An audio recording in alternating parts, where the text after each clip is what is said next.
practicing the intro for like a billion times, we decided to just do it like this. Of course, forgive her. It's her first episode, which explains it by itself. She's nervous. I'm Brent Jacobs. I met Vanessa when starting one of my companies, Irons, and not long after that, I met her through Facebook groups.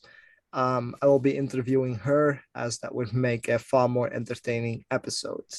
Thank you for having me, Vanessa. That means a lot to me. Thank you. Let's get this going. Are you all right? Ready to rumble? I'm ready. Awesome.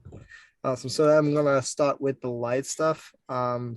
If at any time you feel like cutting it off because it's getting too vulnerable or too sad or whatever, you just cut me off in general. You just tell me. I'm not going to push where I'm not supposed to push. Obviously. Okay, Sounds good. sounds good. Now, first thing I really want to talk about is you going to Texas. That was a big chapter um, in your life, and I've witnessed a lot of the sadness surrounding that. But I really want to talk about why you fled. Is that something you can go deeper in?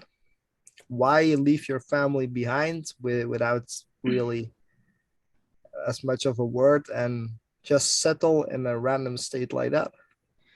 Yes, but that actually goes deeper than just my family, and I don't think I've talked about that to anybody before. And go ahead. So, a lot of people know I was married, and it took me a while to leave my marriage. And I attempted 2 times, and I just went back after a month or 3 months.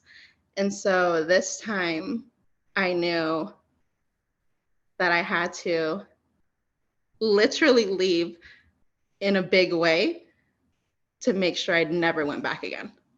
So the biggest part of that was because I knew if I didn't leave states, I would just go back to him. And that was something that I just couldn't do anymore.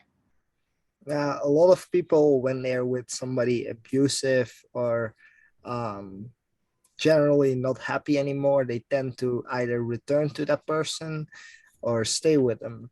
What was your trigger to stay instead? So this is a funny one because I always say like it was a safety net of being in the marriage and having that person and having your person and knowing like at the end of the day when you lay your head down you're not alone, which is funny because when you're in a marriage like that you're really not safe. It's not a safe space, but that was all I knew for 12 years. And even though there was like no more love there for me, it was still my safe space. It was still the life I had created, my home, my belongings, my animals, um, and the life I faked up to be, like who the person I made everybody love, and I just knew that how could I have done all that work and betrayed myself in such a way of making him look like this certain person and then just like leave. It was just I couldn't, so I stayed. No, that makes a lot of sense. Now you had animals you had to leave behind, right? Yeah, Have you ever tried getting them back? I did once. And how did that turn out?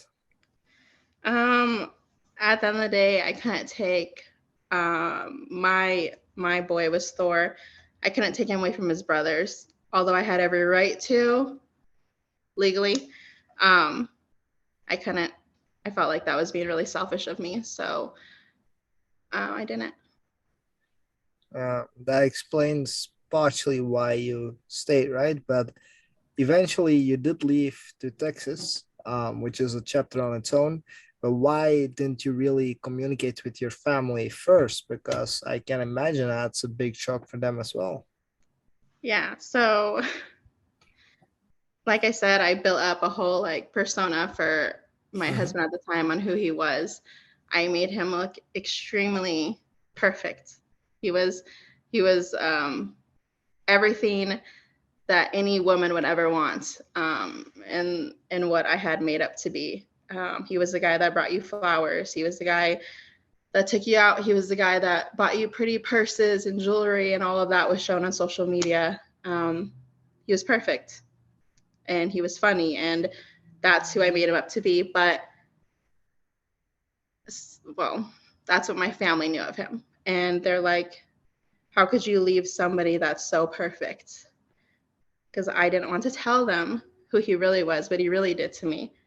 At the point I've dug myself so far deep in this hole of who he was, and what I made him up to be, that it turns out that I look like the crazy person for leaving him. Oh, So that's debatable, but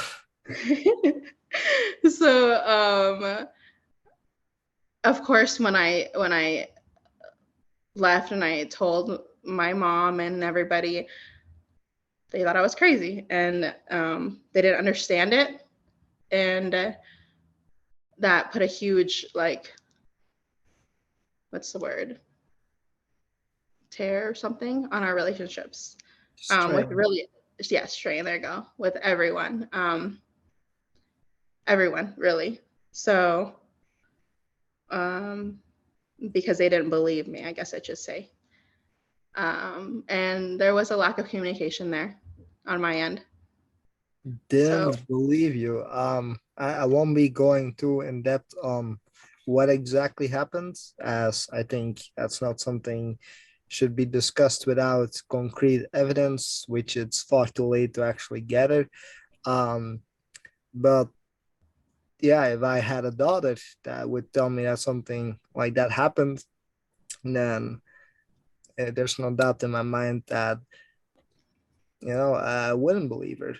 That that should like that probably changed something within you, right? it did.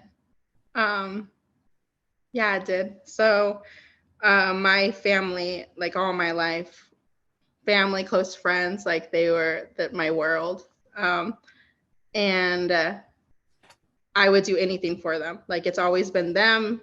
Well, it's always been my mother, my husband, and everybody else. And then I fall at the end. And so when, after my whole life of doing so much for, especially that one person, my mom, um, giving so much and to not be believed, that, yeah, that hurt. Perhaps it might be some disbelief from your mom because she hoped for you to have, well, the guy from the movies, which turned out that wasn't the case. But hearing one story and then being told the other after 12 years of believing that might be difficult, right? Yeah, On I the other agree. hand, yeah, but on the other hand, like certain things that happened, that that shouldn't, like, any person should believe, well, any mother should believe her daughter, or her son, whoever it happens to. uh, Obviously you're back to okay with your family, if Yeah, I'm correct.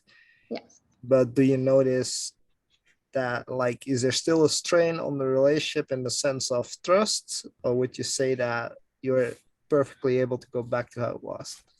I would say that no, I'm not perfectly able to go back to how it was there. I built such a strong wall, Brent, when I moved to Texas, that shit wasn't coming down. It was never gonna come down. Um, my mom had ended up flying to Houston, and I still was like, nope, it's here. So I did let it down. Um, but what's the word? Rapidly found out that I let it down all the way, and I was reverting back into someone I didn't want to be again. So I don't think that the relationships with my family will ever be the same again. But I think I say that in the best way possible, because the person that I was, the person that I threw myself out there and gave all of me to, and just kind of like didn't think of myself first, is not somebody I want to be again. So the relationships will never be the same. The walls are going to be up, but in the best way possible. I still love them. so much, and I'll be there for them like I've always been. But I can't say the trust is always going to be there 100% like it was. Yeah. I'm definitely looking out for me more and saying no a lot more and respecting what I want more than I used to.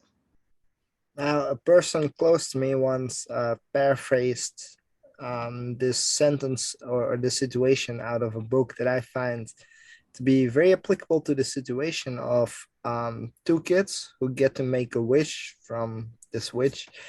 Um, and one kid asks for happiness and no pain, and the other kid asks for happiness and no fear. On which the witch says, I cannot give you either because there cannot be happiness without pain. There cannot be happiness or growth without fear because those are human emotions, and often you have to go through a certain amount of pain and fear in order to experience happiness. And you know, like talk about these walls, and they're probably because you're scared to get hurt again. But would you say that, like, from my perspective, I would say that putting up a wall actually means living life less intensive as you could be, right? Because you're missing out on a lot of experiences which you otherwise wouldn't out of fear of getting hurt. But what if the little bit of hurt would be made up by all the happiness you gain throughout your life? Have you ever tried letting them down again after that certain period? Because having boundaries and having a wall are two different things. Letting somebody in but not allowing them to change who you are two different things. Now sure, we are who we are hanging out with, but you can limit negativity out of your life, right? Yeah. Yes. I can. I have not tried to take them down besides when I first came back to Arizona from an extended vacation.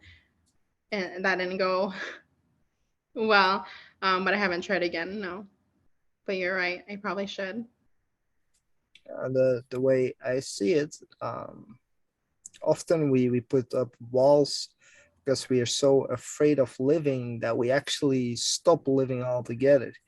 We are so afraid of getting hurt and getting new experiences that we forget what life is really about, is actually experiencing stuff. Life is only a temporary something, which is good because if life would last forever, we wouldn't value friendships and stuff the way we do, right? That's why we hold on to it, as life is only a short period of time and we try to get the most experiences that we can. But if you end up putting a wall there, you might just stop experiencing all the nice stuff altogether. And well, from my experience, I know how it is to be lonely. I don't wish that upon anybody who cannot deal with loneliness. Is that something you struggle with? Being lonely? Yeah. Um, so this is weird. This is like kind of a two-part thing. I was extremely lonely in my marriage. So I can handle loneliness. Um, Even before that, I've always had like people, I've always had like my people, and I've always had friends, and I've always had that. But I've been before that always super good at being independent. And so I've always been able to hold loneliness and do that. Though I've experienced an entirely different loneliness because there's a loneliness where you have people and you're choosing to be alone. It's a choice, you know? But then there's the loneliness where you're literally alone. And I got to experience that uh, December of 2021, where I was truly alone. And then coming back to Arizona, I all of a sudden had these people again, but these people weren't, because of my walls and because of everything that happened, they weren't like really like yet my people. And so that's a really drawn out answer. Do I struggle with loneliness? Yes, I do. Even though before I'm so content with being lonely and I've got it, I just think that this loneliness is a little bit different. Am I getting better at it? Yes. Am I? Yes, I'm getting better. But do I struggle with it? Yes. That was a big struggle this past summer. I don't think I've ever been that lonely. And you said it was December 2021, right? December Um, 2021, yes, when I left why there. did you feel that lonely? Because I believe you left around. Oh, so I left the marriage September 7th and I got to Texas October 14th. Um, why I felt that lonely in December, the peak of it. I think that when I first left, I was so busy in September, October, November doing all the things that I shouldn't have been doing. Um, Such as.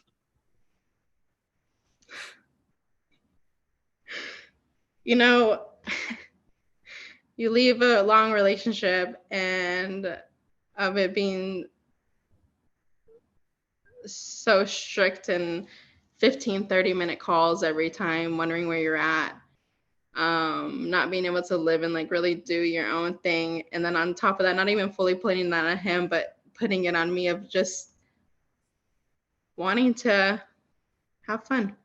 So I all September, October, November, I kind of just like traveled and I kind of just did that single thing and which kept me not lonely until I came back and reality set in that this is my life. Like I really am literally alone. And I didn't have those outside distractions of the ridiculous partying and yeah, that stuff. So No, I understand. As you know, I come out of a long relationship as well. And the first thing I did was in order to cope with not having that person, because while we broke up, she was still at that time my best friend, right? We gamed together, we talked together, we did everything together. Having not that person around, even though that it wasn't always happiness, as we started getting more distant towards each other, in the end, you miss that person. And in order to try to cope with that, like, that's a whole entire different kind of loneliness. Because you have a limited amount of people, but they're still your people, and then you're truly alone. And because those empty places in your life are suddenly not being filled up, you get more aware of them. It's like if you move furniture around and suddenly the house looks more spacey. That's basically the same thing, right? Suddenly you are more aware of all the things that you used to do. um, as a result, you feel more lonely. So I get that, because yeah, I went to lead single life as well. I know where you're coming from. Now, what made you turn that around though? Like, what is so different from then to now? you mean like the partying and the dating and all that? Yeah. Um,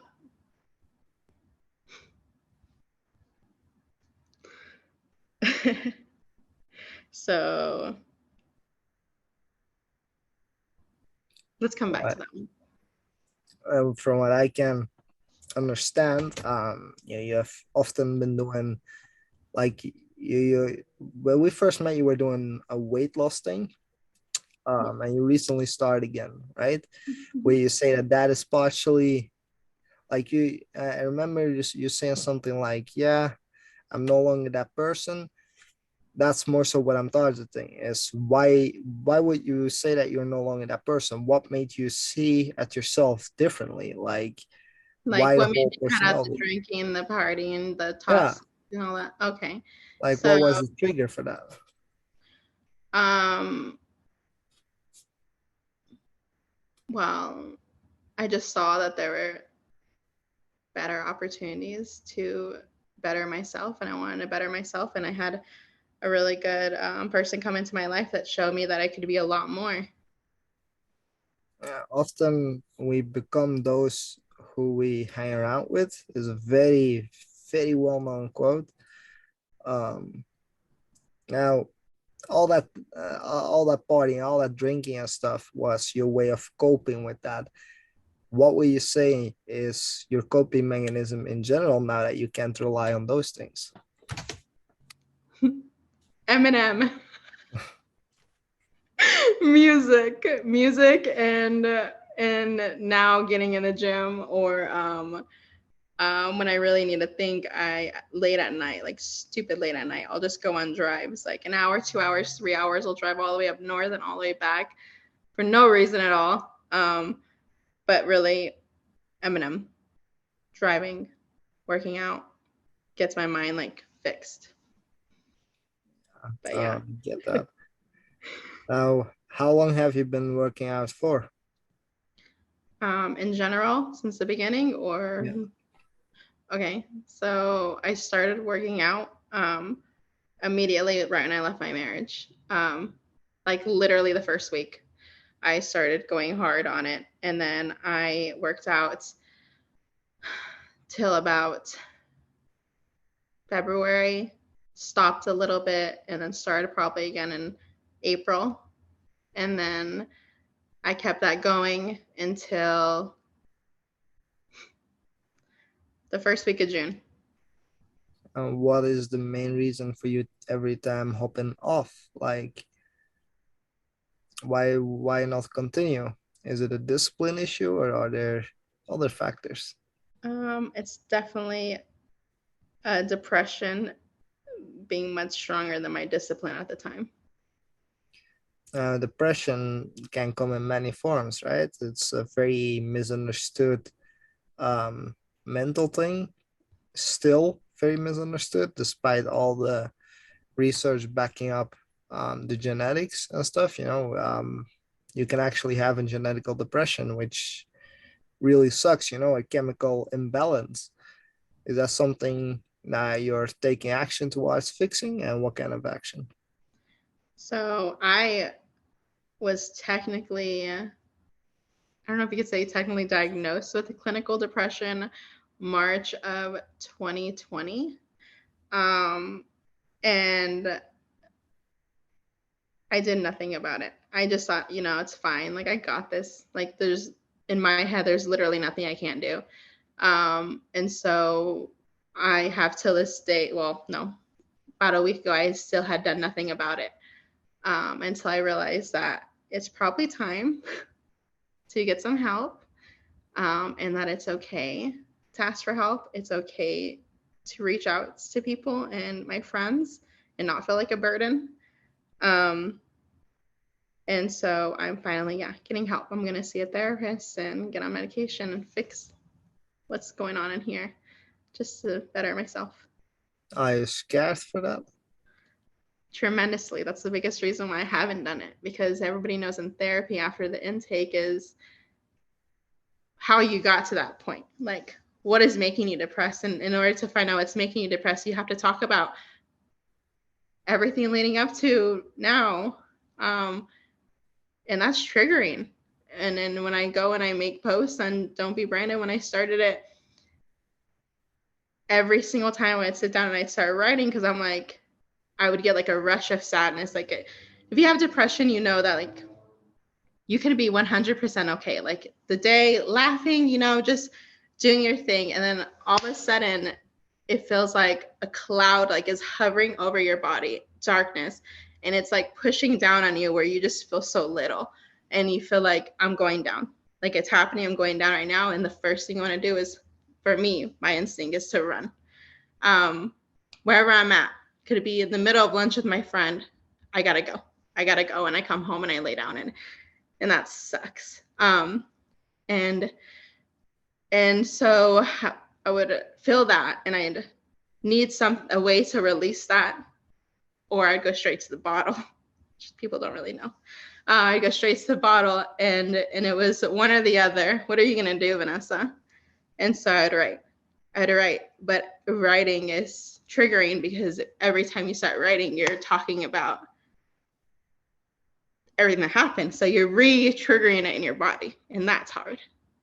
Would you say that, like, I recall back when we first met that you post certain things, and back then people that knew it was about them would actually talk to you about those posts, even marginalize them at times. Mm-hmm.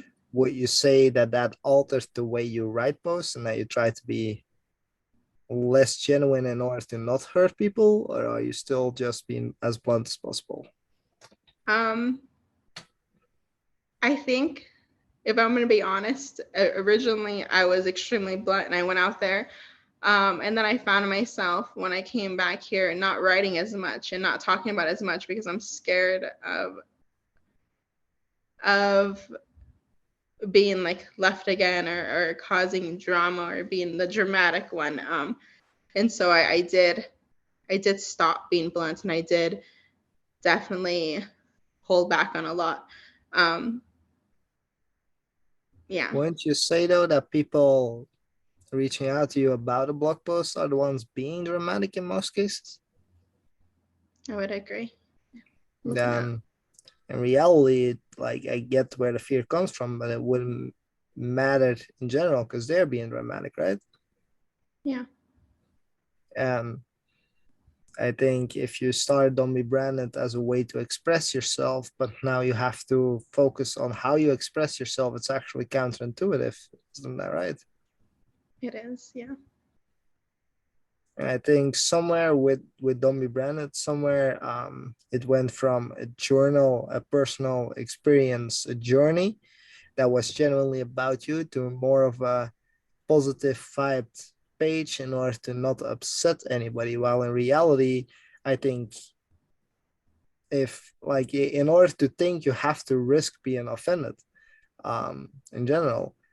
So yeah, I mean, like, do you ever regret making that move of being less blunt? every day. Then why Every not day. change it? I should. I should. Oh, Brent, you should see my notepad on my phone. If I pull that bad boy out of everything that I posted or my archive, you don't want to see my archive unknown, Brandon. If you're following me or anybody's following me, y'all get notifications when I post. So if you're there within the first 5 minutes, you see that rant. And you're right. I should just really have go headstrong on what I believed in and just being true to myself and not being someone's puppet. Um, so you're right. I think it's less about being a puppet and more so about giving up so much control in your life. I mean, sure, I have a lot of family that I love to death, a lot of people in my life that I love to death, but um, I will never let anybody control my actions. In fact, that's the one thing that I decided to do after my breakup is never let anybody have that control in my life, not even in a relationship. I'm very strict on that. Um, because you're giving up a lot, like you're basically putting a lock on your emotions for in order to not hurt people, while in reality they are not forced to read it. You're right. And I think Don't Be Branded in general started out as something you were genuinely passionate about, but lost its purpose throughout the throughout the process in general. I would say that, yeah, sure, the podcast that you're starting is really nice and helping people is a byproduct of it. But if you're really honest with yourself, the main reason why you started Don't Be Branded, in my opinion, is to help yourself to get that, well, um, feeling of freedom, the feeling of currently having everything off your chest, right? Yeah. Giving that up, that's Scream. um, It's made me to uh, scream really loudly. now you can't scream anymore. Don't, like, even for very close people, like they are not forced to follow it, they're not forced to check it. Is that something you ever thought about completely changing around, like blocking people, or have you ever thought about stopping with Don't Be Branded for that specific reason? I never thought about stopping. Don't be, well, that's a lie. And I know that you're very honest with me and you're about to call me out on that one. Exactly. Did I disable the page once? Yes, I did disable the page one time. And I fixed that within a couple hours of doing it. I did, yes. But do I plan on being more vulnerable and just speaking my truth more and going on? Yes. And that is the reason why I held off this podcast for so long, because I know damn well that there are going to be people who I am talking about and who have impacted me in good and bad ways, that are going to see this, and they're going to feel some type of way. But the whole point of everything that I'm doing is to stop caring about how they feel, Yeah. when it comes to my life now. And so this podcast was supposed to launch. I mean, yours launched when, in August, or when did you launch yours? Yeah, a We while ago. I'm not started around the same exactly. time, right? August. We started talking about it. I am the cool person with the cool ideas, and you're a mock off. Shut up. Actually, wasn't the podcast my idea? No, no, it wasn't. Oh, okay. Well, we'll talk about that after. I'm pretty sure it was. Okay, so I put it off for so long because I was scared of what happens when it gets released. So when it goes live, what people are gonna think. And then I finally just said, "You're setting a date." And a lot of setting that date was so scary, but I did it. I just impulsively set a date, I think 2 nights ago, and it was perfect, because I don't think you know the date, like the reasoning behind the date, which is Um, actually why I wanted you to be my first guest. And I don't think I told you about that. no, you did not. Okay, well, the date I had set to go live was January 10th, and my father passed away Yes. January 10th, 1997, 9 days before I turned 4. And like he, especially in this last year and 3 months, or yeah, 3 months, he's been there in many ways, through himself and little signs that he's left me, and through certain really important people in my life. And you've been someone really important in my life, and in a little bit more vulnerable situation, going back to that loneliness that I felt that really hit me December of 2021. You were someone really active in my life then, and I did try to go be with my father permanently, December 16th, 2021. And for no reason at all, friends, there was no reason. We had gone off the phone, we were done talking. There was no reason why you should have called me at 2:49 a.m. my time. I remember that I was very tired because I hadn't slept yet. I had to bring my Yeah. siblings. Yeah, you did. You had to go bring your siblings somewhere. And you had sent me a video, of you, and then I don't remember if I even I replied to that video. remember what it was about. I guess we didn't really do a lot of video chatting at the time. Um, and that was our way of physically meeting before we had an actual video call. Mhm. I remember that. And I think you said something of me being shy, and I didn't want to um Yeah, I give remember the in. video. I have it, but I'm not gonna show it. Because I was looking today. I was gonna show it. But you're like something like I look like a baby face because you had just shaved or whatever. But I was like, I had my whatever, and so I don't even think that I responded back to that video, right? I don't think I responded back. um To, no, you did not I really didn't. until I I didn't. got home, and then you told me about the fact that you wanted to commit suicide. Yeah. So what happened was you had sent me that video. Um, and the time that you had sent me that video, I was on my laptop and I made a 4 minute and like 52-second video saying that I was done and I was apologizing, and I couldn't do this anymore. It was just too hard, and I had uploaded that on Don't Be Branded. Um, Literally just hit upload, and you called me for no reason at all. You had called me, and I had 2 ways that time how I was gonna do it, and I just had not chosen yet, but it was gonna happen right then. And for no reason at all, Brent, you called me and and stopped me, and not because you said anything to me, and not because Like you knew, you didn't know, you had no idea I was suicidal at that time. I mean, I don't think you knew. No, I Um, mean, I knew there was a bunch going on, but other than that, I had no idea. No. and I truly believe so. What happened later that day? I mean, obviously, I deleted the video right when you called. I wasn't going to answer, and I did answer. And I deleted the video immediately. Like, I don't think it was up there longer than like 30 seconds. I deleted it, answered your call. And the next day, I had ordered Uber Eats, a shake. Um, Yeah. and the receipt number was 555, and I know you know what that means. Before my father passed away, there was pagers, and he would always page my mom. 555 meant I love you, and I love you, and I love my daughters, you know. And that was his way. So I had ordered from a shake from Uber Eats, and the receipt was 555. um, there was a nickel on the floor that day, which is 5 cents.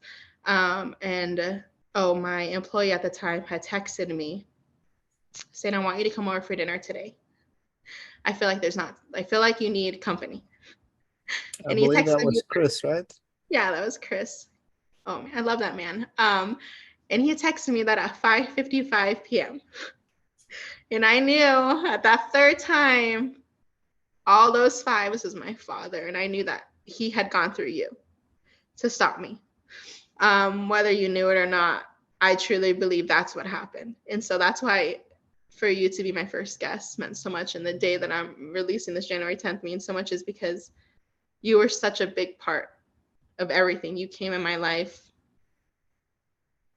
and you literally saved my life that day. Now, I hear you giving a lot of people, including me, a lot of credit, right? Um, but what I often see, and I see this a lot with people who are genuinely hurt, having people in your life is absolutely important. I'm a very bad person at that. I'm very difficult with humans, as I'm not a very emotional being. But for those who are, it's very important. Um, but what often people forget, and that's something that I am personally very good at, but other people forget, is um, and basically the people you hang around with, you create your team, right? The people you hang around with are your team members. Um, but you can't be part of a team in a way where you're committing yourself completely if you are completely broken. And often what we tend to do is go ahead and hang around people to numb that feeling of being broken instead of going on a path that might look very intimidating at first to be, well, to fix ourselves. You know, sometimes it feels like we're going downhill very quickly until you look behind you and actually you find out that you're going uphill. Now, I think in a lot of cases, especially back then, yeah, you were going through a lot, but there was a lot of escapism going on, you know, escaping the problems and not actually fixing them. For example, one of the things that I find really um, interesting is when you start losing weight, you would always make fun of yourself, right? Call yourself fat, call yourself big. Well, nobody else really called you that way, which made me always wonder what your why was. Why would you want to lose weight, right? Because is it really for yourself or is it because you feel as if people are looking at you different? And I think if you go through a suicidal moment, which sucks, then we might hang on to people around us because we feel like we don't really have that purpose. Um, but often, in a lot of cases, people start neglecting the person they are because they feel comfortable around the people supporting them. Would you say that's something you struggle with? Um, at times, yeah. Yeah, I think a lot of people, especially I'm not somebody who is in the, well, who should be giving mental advice, but if people are listening, I think if you are feeling bad or sad, you shouldn't be neglecting yourself. And that's something that often happens. People think they're either being a bad person by being a little bit selfish, or they're neglecting their family for choosing themselves every once in a while. Like yourself, you often, well, still bump heads with your mom, and stuff like that, right? Yeah. Because being selfish might feel uncomfortable, but sometimes you have to be selfish. Yeah. Sometimes you have to choose for you. And there's a difference between saying, I choose me, which you are very familiar with, and actually choosing for you. You're calling me out. Yes, I am. I am very aware that I have that problem. I have this like headstrong, like there's no surprise that like you are my person and we talk a lot, and you've helped me through a lot. And like first off that I'm like, this is how it's gonna be, this is what I'm gonna do, and I'm headstrong, and you're like, okay, prove it to me. you know? And a lot of times I just hear from that and I go away and I lose the strength, and I feel like I'm too weak to really Do you go know away. why that happens?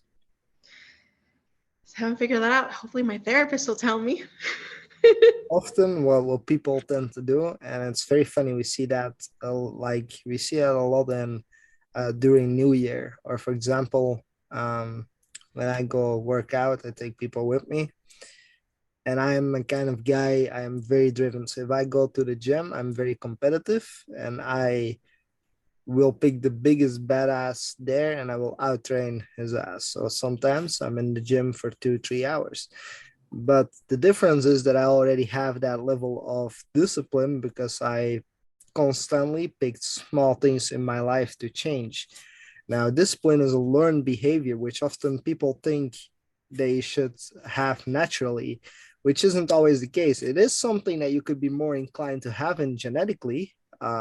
Like my brother, oldest brother, he is extremely disciplined out of nowhere. Like he went from being fat to extremely skinny when he was younger because he was that disciplined. He's the kind of guy who keeps running till he knocks himself out, right? But other people don't have that. And what often happens is they get this rush of happiness, right? They start feeling amazing because they changed something. They start eating healthier, so they feel this rush of happiness, and then they want to chase they want to chase that feeling, that We're like endorphin boost. that Yeah, motivational quote that you log on and you see, and like all of a sudden you're like, I got this, I'm doing it, but that lasts like 5 minutes. That's what you were exactly. explaining to me. That's the difference between motivation and discipline. And Like, you discipline. want to explain that to them, because the way you said it perfectly like really hit me, like how you explain what motivation and what discipline is. Like, can you tell them that? That's the thing, right? A lot of people, those actions that you do, and I might be off medically, but I'm pretty sure that I am correct. um it generates endorphin boosts because at that moment you feel like you're taking control. So they start, well, switching over their entire lives. For example, they start running 30 minutes a day when they have never ran a day in their lives. And the first time, that's going to be amazing. Why? Because they're going to feel great, right? They're going to feel ecstatic. Second time, still, maybe that lasts for a week, a month, and then that sad moment hits, that moment where depression kicks in and the entire world seems dark and bleak, and then they quit. And the main reason is that they're no longer getting that boost that is making them happy. They're just, all right, I'm not going to the gym, I'm not going to do that. I'm Of the course, queen of we're, that. I we're was the talking queen of that. we're talking about the gym, but this applies for everything in life, right? Like, for example, I struggle a lot with waking up early. So that's something that, even as disciplined as I can be, I once said that I was going to sleep at 2 a.m. every day. I didn't. That's just simply impossible for me. Well, it's not impossible. I just don't feel the use for that. But Yeah. it can apply in things like, yeah, I'm going to work consistently now, right? I'm gonna grind 8 hours a day, 16 hours a day, and then suddenly they stop. And it's because instead of building habits, which takes longer, they are going to change up their lives. And the thing is that they're feeling often so broken that changing up their lives seems like the thing they have to do while they don't really know what to change. Yeah. And that's often the problem is sometimes they identify a problem that isn't a problem but merely a symptom of the root cause, and as a result they think changing everything is the correct way to do, but as a reality what you should be doing is looking for that root cause and fixing small habits in your life. For example, let's say somebody trying to lose weight, try to eat less sauce. That might not seem very significant, for others very significant, but that change alone, if you do that consistently, after that, you can start talking about eating less meat, but you're making progress. And sure, it's not going to be like you're going to lose 60 kilos in a year that way, but you're going to keep it off because you're changing your lifestyle bit by bit. A lot of people tend to do that wrong because they simply are unable to identify that root cause. So that's often why people are so eager to start something, but then they hope that it takes those dark moments away. It doesn't. That's Mm-hmm. where discipline kicks in. And everybody is happy. Everybody can go for that marathon when they're feeling well. In fact, I have ran a marathon, and when I was running it, that day when I woke up, I felt like absolute crap. I didn't feel like doing it. I hated myself that day, um, because it Remember you was telling just me that. yeah, it was just a very dark day for me. And then I started running it because that was discipline running. Yeah. Because that's what's the difference is everybody is a champion when the light is on and it's blue outside and it's a good day and this music in your head, and but the discipline is when it's really dark outside and you're feeling sad and you're almost unable to move but you're still moving. And often people focus too much on those motivational quotes and too little on building a resistant form of discipline. That's the main issue. I agree. What did you tell me when I told you a lot in the beginning of where we met? I literally couldn't get out of bed. You remember those days? Like Yeah, it took me um, 3 times, 4 times just to like, I would get up, go to the shower and be like, okay, I'm showering. And then I feel it and I reverse and I go back in bed. And I did that 3, 4, 5 times. And I would message you and I'd be like, I just can't, like, I can't do it today. I can't do it. And you would tell me that it's those days, the hardest days where you're broken and you're bleeding and you can't get yeah, up and everything's holding you down. Like those are the days that that matter the most. Those are the days that count. exactly. Because you're getting up. In fact, it's, I believe, Muhammad Ali who was once asked how many push-ups, sit-ups do you do? And he said, I only start counting once they hurt. And that's because those are the days that matter, because those are the tough days. You know, it's very easy to be very motivated when things are going well in your life. Mm-hmm. The thing is that I believe in regression to the means, right? Which means that life will not always be extremely bad and extremely positive. It will always balance out. The thing is that it won't always be good either. No matter what you do, no matter how amazing your life is going, there will be a bad day. That's just bound to happen. Just could be that you wake up in a very bad mood. You don't know. Perhaps you slept bad and you feel a bit sick. Things happen, but that doesn't mean that your life should stop, or those things that you're trying to do to change your life should stop. No, that's when you have to prove to yourself, hey, I got this. I'm not going to give up. I'm going to do this. And that's often very difficult. That's because people take too much on that fork, too much to start going in general. And when they say, I got this, they actually don't, because it's very impossible to have the amount of weight they're carrying in the situation they're in. Yeah, I remember you sent me this video um, because I think at that point you have said everything you could say to me, and there is nothing more.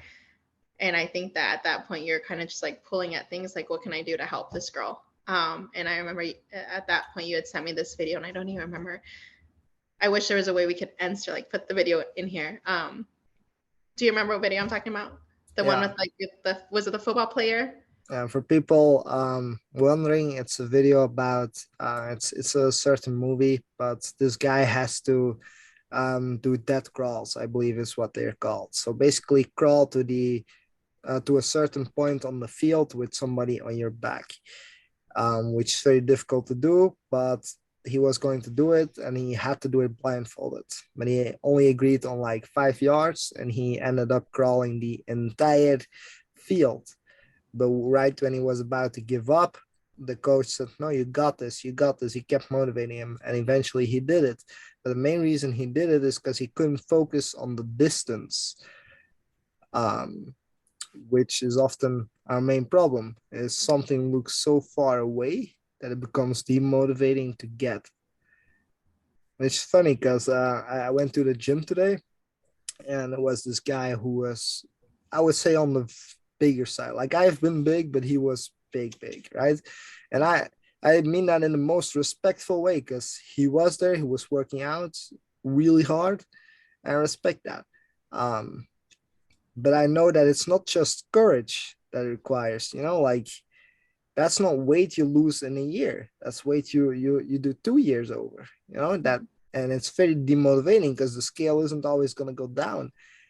So if you're looking at what the cost of reaching your goal is and the distance, sometimes that becomes very demotivating. Yeah. Oh yeah, I feel that 100% because there was times where I would work my ass off and I was eating everything right, and I was doing everything, and that scale 0.6 ounces. Are you freaking kidding me? But you don't know that.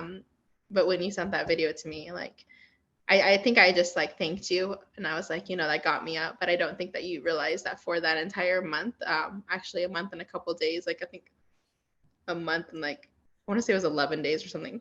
I know very specifically that is that video every single day.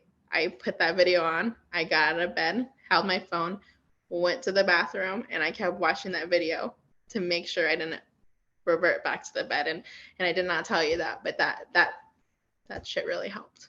I watched that video. Sometimes we just have to be, and you know this from experience, I'm just a very blunt person. I think that's something you used to be. And I think that's a good thing. A lot of people think if you're blunt, you're going to hurt people, but that's not always the case. Sometimes you have to be the villain in somebody's story in order to help them. You don't always need somebody who picks you up and says, "Oh, are you okay?" No, because that way there's always going to be somebody to pick you up, but that's not always the case. And one of the things that hit me the hardest, especially if people know me, I'm a mama's kid. My You mom are is a my world. mama's boy. I love your mother though. Uh, I'm like my mom is my world, and I used to depend a lot on her, and that's actually the main reason why I got so disciplined. Is when I broke up, first thing I did because I realized that couldn't depend on my partner anymore. So I was back reliant on my mom. And I read this quote of you can't rely on anybody but yourself, because in the end, people are gonna fade away, right? My mom is eventually gonna die. What am I gonna do when she's not here anymore? Right? Am I gonna be reliant on her? And something a lot of people do is they forget to build that self-dependence where they become strong enough to do that. That's why the first thing that I did was run that half marathon. Like I had almost no training, but I did that because I knew that if I could do that, I could do anything. And I think a lot of people forget to build that and they become very dependent on the people around them. A little bit like you for a while to Very much like me. Don't hold back. You don't have to hold back. that keeps you from well, being truly happy. Of course, chemical depression or genetic depression, for that matter, is something that you're always going to be struggling with, even if you take medication, right? It's there. But being self-dependent in the sense of, sure, you can talk with people, but having them dictate your life because you're unable to make choices yourself is a very dangerous thing to do, because in a sense people are always going to be a liability in the way of they will eventually either die or leave or go do their own thing. Yeah. What are you going to do when they're not around, right? Yeah. I think that I've been working a lot. I would say, like, obviously behind the scenes and without people knowing, on myself. And there was a time where, um, I think besides, I think you, even I think I even took a break from talking to you for a little bit, or not as much. For about 3 months, I was off social media. 2 or 3 months, just the last couple. Like, I think I just got back on December, but there was like two or 3 months where I just really wasn't on there, and I had spent a lot of time like reflecting on everything that happened in the last year, and realizing that I have been too dependent on a lot of people. Well, not even a lot of people. I guess I've been too dependent on one specific person that was in my life, um, and that's just, I can't do that because I don't know what direction life is going to go in. And so I've been spending a lot of time. I spent a lot of time working on it, but then I stopped, um, and I fell back into that dependency. And then it's something triggered in me, Brent. So cliche, January 1st. Cliche, most cliche thing, but it's not that it's a cliche thing for me, because if anybody truly knows me and knows me from when I was literally a kid, anything that I have ever wanted, I have gotten. And I've always been very strong. And when I want it, like, there's nothing that's going to stop me. And that is in anything in life. And I lost that girl, and that part of me. And all of a sudden I'm like, it doesn't matter. Like, it doesn't matter if me and mom aren't okay, or this certain boy or whatever, like, situation in my life is not going um right. It's me versus me now. And so something triggered in me where that self-discipline came in, and all of a sudden it's like, I don't care. And then that's where I put out this date of January 10th, because I was like, it's happening, because I'm tired of being that reliance, that dependence, that girl. I'm gonna be 30 in a couple of days, and I truly, this is gonna sound cliche again. I truly want this year to be my fucking year. Um, it's going to be. It's not that I want it. It's going to be. Um, and in business wise, and personal, like, relationship wise, and friend wise, and family wise, it's gonna happen. And I'm determined to say that nothing's gonna stop me. I mean, the stupid depression. It's gonna happen.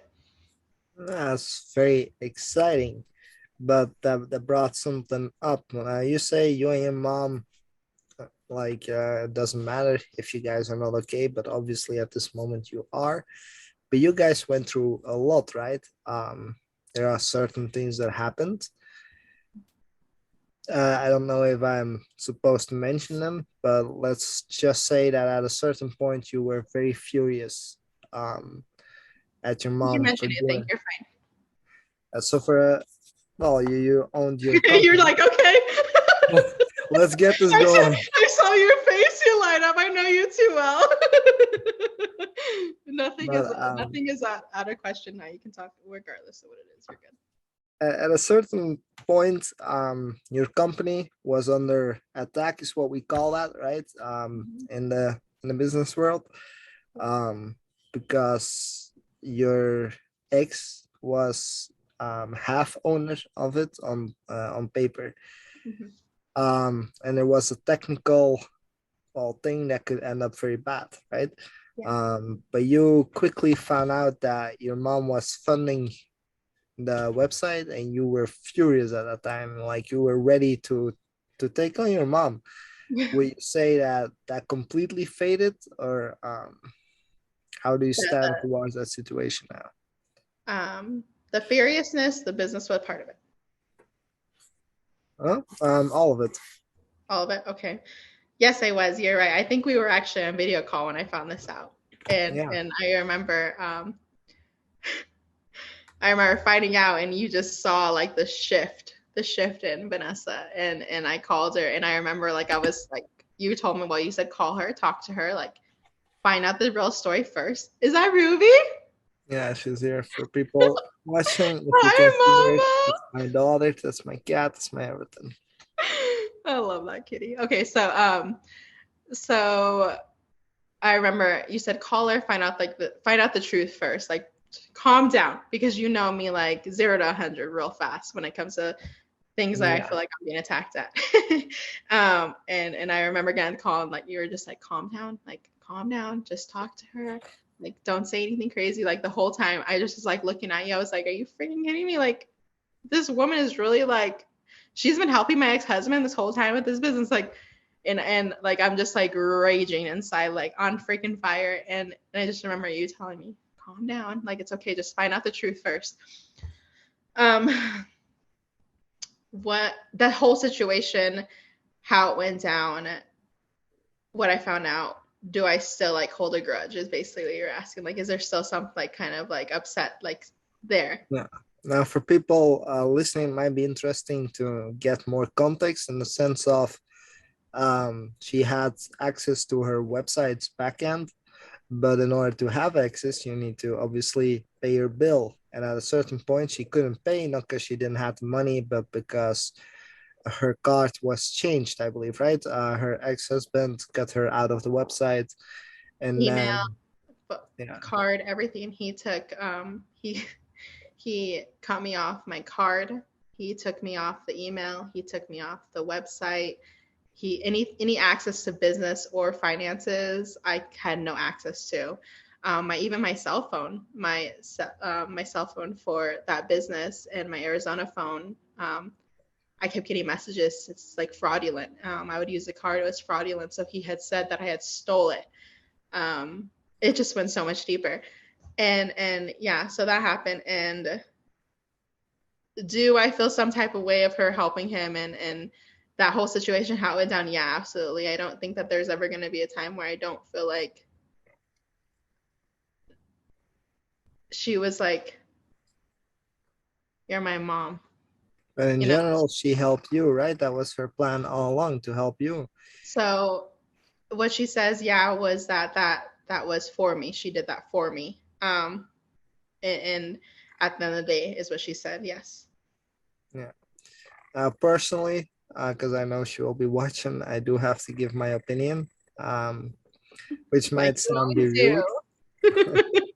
which might sound rude, but I think that's absolute bogus. At that time, I was just willing to help your daughter, and it turns out that I saw it coming. And I think it's garbage because it was her baby, it was your baby, you built it up. And while I do understand the initial moves to help you, she didn't have to own the company and only give you part of it. You could have owned it completely and paid her off the debt that she made, which is on her name. So in general, I already told you how that was, but I think that's bogus. Now, obviously, it's still your mom. Would you say that you are good enough at keeping business and emotions separated, or does that really affect your personal bond with her? um, I am good at keeping business and emotions separate when it comes to everybody except for one specific person in my life. So yeah, with her, I can be strictly business with her.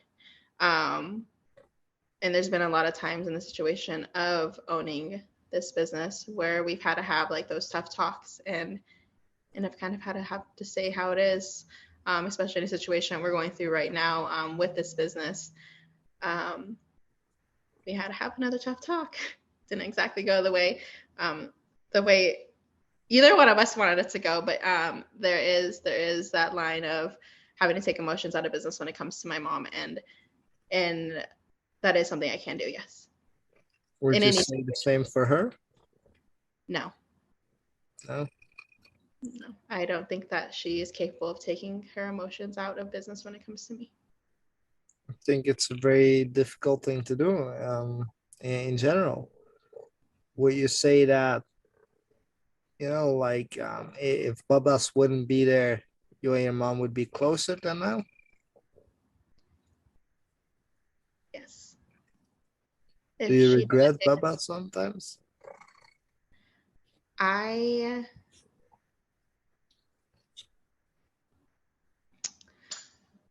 that's a good question. I I guess it comes I just wish my mom would have been just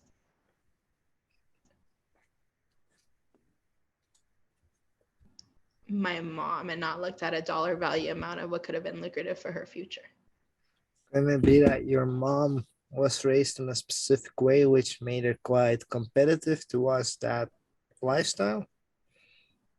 100%, yeah. I mean, I wouldn't take away from the fact that she's definitely like gone through struggles and she's had her fair share of marriages.